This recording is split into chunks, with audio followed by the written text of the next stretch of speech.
Assalamualaikum warahmatullahi wabarakatuh. Halo teman-teman mahasiswa, gimana kabarnya? Semoga kalian semua dalam keadaan sehat dan semangat ya. Selamat datang di Ujar Unpad Mengajar. Perkenalkan, saya Dede Sulaiman, SMMM, dosen mata kuliah pengantar akuntansi 1 di Universitas Pamulang. Di video kali ini kita bakal ngobrolin salah satu topik penting banget pada pembelajaran akuntansi, yaitu jurnal umum. Kenapa penting banget? Karena ini adalah langkah awal dalam mencatat transaksi keuangan, semacam pondasi dasar yang harus banget kalian kuasai kalau mau jadi akuntan yang handal. Jadi pastiin kalian nonton sampai habis ya, biar makin paham dan gak bingung lagi pas ketemu soal-soal jurnal umum nantinya. Tetap semangat belajar dan jangan lupa dukung terus kanal kebanggaan kita, Sasmita Jaya TV, berbagi untuk negeri.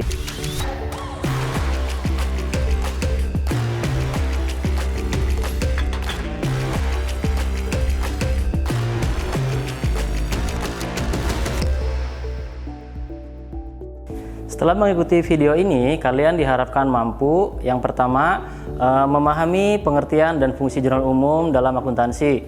Nah, jadi nggak cuma tahu istilahnya doang, tapi juga nanti teman-teman ngerti kenapa jurnal umum itu sangat penting banget buat nyatet segala transaksi di suatu usaha atau perusahaan.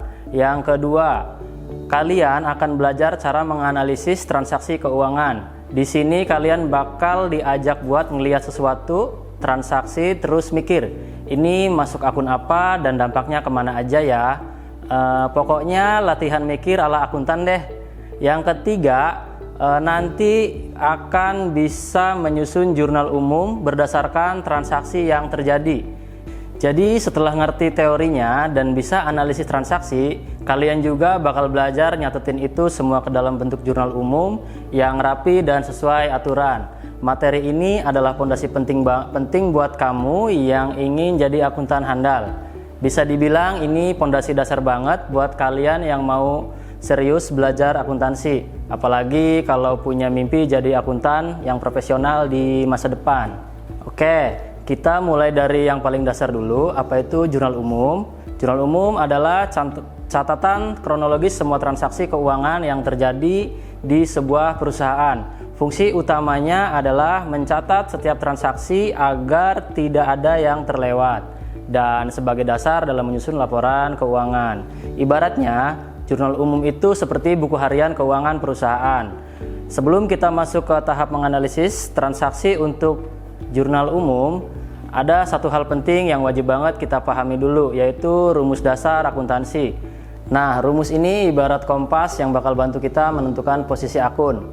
Apakah masuk ke debit atau ke kredit? Yuk kita lihat tabel dasarnya dulu. Di sini ada harta atau aset, ketika bertambah maka posisinya di debit dan ketika berkurang posisinya di kredit. Lalu ada kewajiban dan utang, ketika bertambah posisinya di kredit dan jika berkurang posisinya di debit. Selanjutnya ada ekuitas atau modal, jika bertambah posisinya di kredit dan jika berkurang posisinya di debit. Selanjutnya ada pendapatan jika bertambah ya posisinya di kredit dan berkurang posisinya di debit.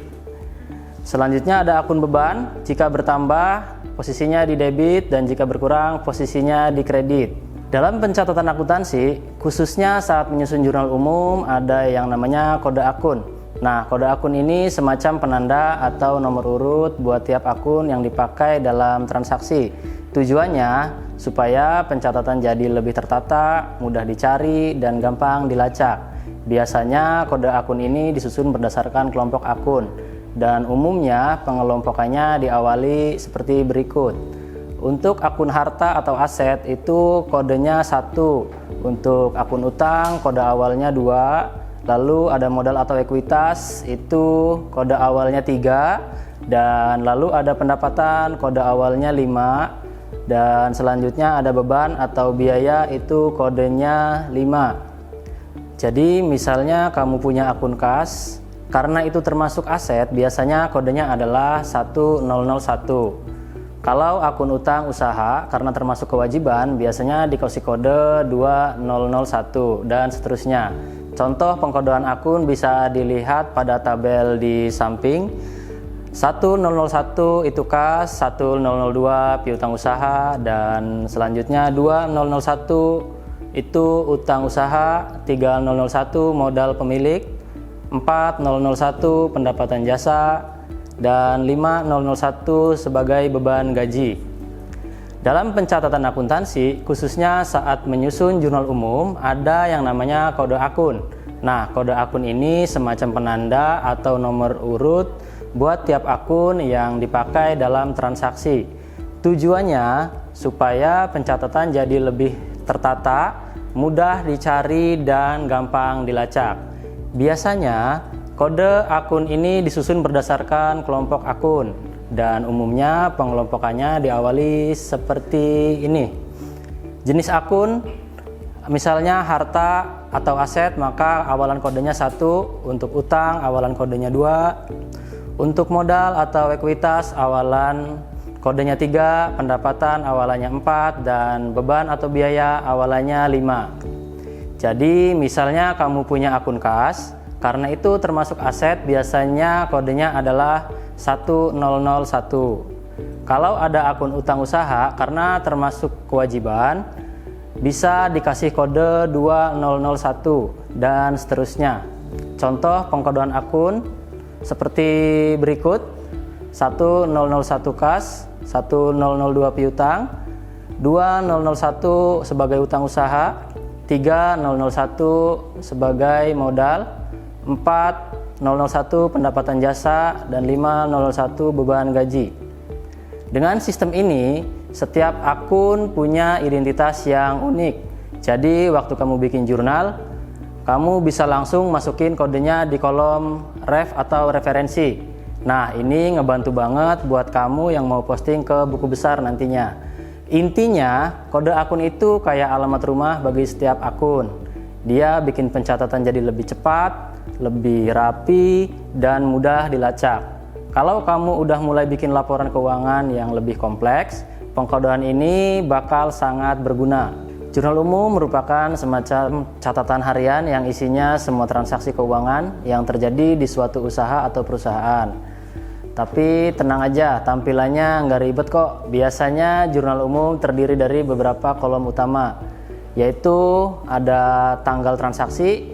Nah, di situ diisi dengan kapan terjadinya transaksi, lalu ada keterangan akun apa aja yang terlibat, lalu ada referensi, kode akun atau penanda. Selanjutnya ada kolom debit. Kolom debit juga itu untuk mencatat uang yang masuk ke sisi debit atau ke sisi kredit. Nah, di sini juga ada lagi yang namanya kredit, jumlah uang yang masuk ke sisi kredit. Nah, biar lebih kebayang, ini contoh sederhananya. Nah, di situ ada tanggal dan keterangan referensi debit dan kredit. Misalnya di sini keterangannya ada akun kas dan modal, lalu debit kreditnya 10 juta, 10 juta. Nah, dari contoh di atas kita bisa melihat ada dua akun yang dicatat, kas dan modal. Uangnya masuk ke kas, maka dicatat di debit, dan asal uangnya dari modal, maka dicatat di kredit. Nilainya sama, yaitu 10.000. Artinya seimbang. Ingat baik-baik ya, di akuntansi itu ada prinsip penting yang nggak boleh dilanggar, itu double entry system. Artinya setiap transaksi harus punya dua sisi debit atau kredit, dan keduanya harus selalu seimbang atau balance. Jadi kalau satu sisi nambah, sisi lain juga harus nambah dan disesuaikan. Sekarang kita masuk ke bagian yang seru. Gimana sih caranya menganalisis transaksi keuangan? Jangan panik dulu ya. Prosesnya sebenarnya simple kok, asal kamu tahu langkah-langkah dasarnya. Nah, ini adalah tahapan yang bisa kamu ikuti. Yang pertama, identifikasi dulu akun-akun yang terlibat.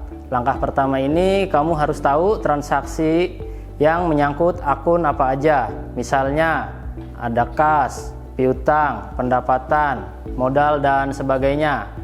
Yang kedua, tentukan apakah akun tersebut bertambah atau berkurang. Setelah tahu akunnya, sekarang pikirkan apakah akun itu mengalami kenaikan atau justru mengalami penurunan akibat transaksi tersebut. Yang ketiga, nanti baru tentukan posisinya, masuk ke debit atau ke kredit. Nah, nanti kuncinya setiap jenis akun punya kebiasaan masing-masing soal posisi debit dan kreditnya. Seperti yang dijelaskan pada tabel rumus dasar akuntansi yang di atas tadi ya. Jika akun harta seperti kas, piutang, peralatan, dan perlengkapan, dan beban, ketika bertambah maka mencatatnya di debit. Jika akun utang, modal, dan pendapatan bertambah, maka mencatatnya di kredit. Bisa kita lihat contoh sebagai berikut. Pada tanggal 5 perusahaan menerima uang tunai sebesar 5 juta dari pelanggan. Oke, kita coba analisis bareng ya. Akun kas atau uang tunai jelas terlibat karena uangnya masuk.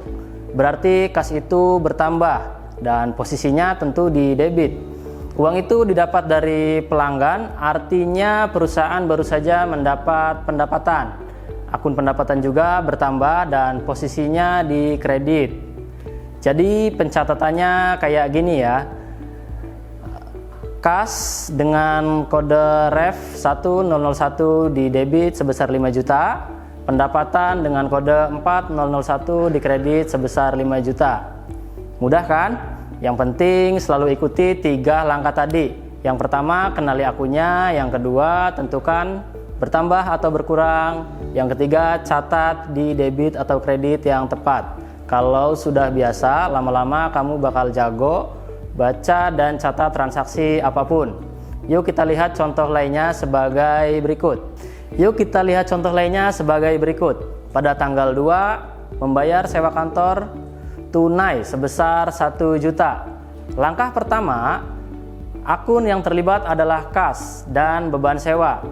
Beban sewa bertambah, dicatat di debit sebesar 1 juta. Dan kasnya berkurang, dicatat di kredit sebesar 1 juta.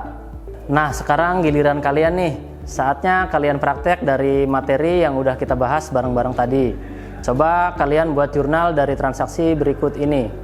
Pada tanggal 10, perusahaan membeli perlengkapan kantor secara kredit sebesar Rp2.500.000. Nah, gampang kan? Yuk tunjukkan pemahaman kalian. Tulis jawabannya di kolom komentar di platform pembelajaran kita. Saya tunggu ya jawabannya. Jangan malu-malu. Yang penting coba dulu. Karena belajar akuntansi itu makin jago kalau sering latihan. Oke teman-teman, keren banget hari ini udah belajar banyak hal penting dalam akuntansi. Mulai dari apa itu jurnal umum dan fungsinya, lalu struktur jurnal umum itu kayak gimana, lalu cara menganalisis transaksi keuangan, dan pastinya nyusun jurnal umum dari transaksi yang sangat sederhana. Semua ini adalah langkah awal yang penting banget buat kalian yang mau paham akuntansi dari dasar. Ingat ya, latihan bikin jurnal itu kunci utama. Semakin sering kalian latihan, maka makin lancar dan paham alurnya. Karena jurnal ini adalah fondasi utama dari seluruh proses akuntansi. Kalau dasarnya kuat, proses selanjutnya juga bakal lebih mudah. Jadi jangan ragu buat terus belajar dan mencoba.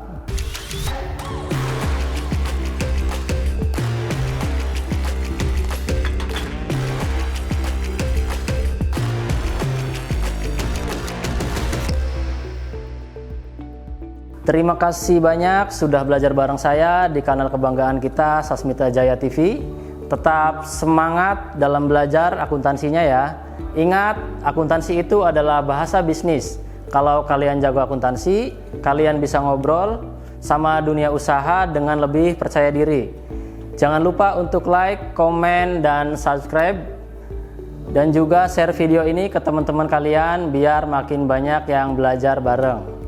Dan yang pasti tungguin materi-materi menarik lainnya di video selanjutnya. Sampai jumpa dan tetap semangat belajar. Assalamualaikum warahmatullahi wabarakatuh.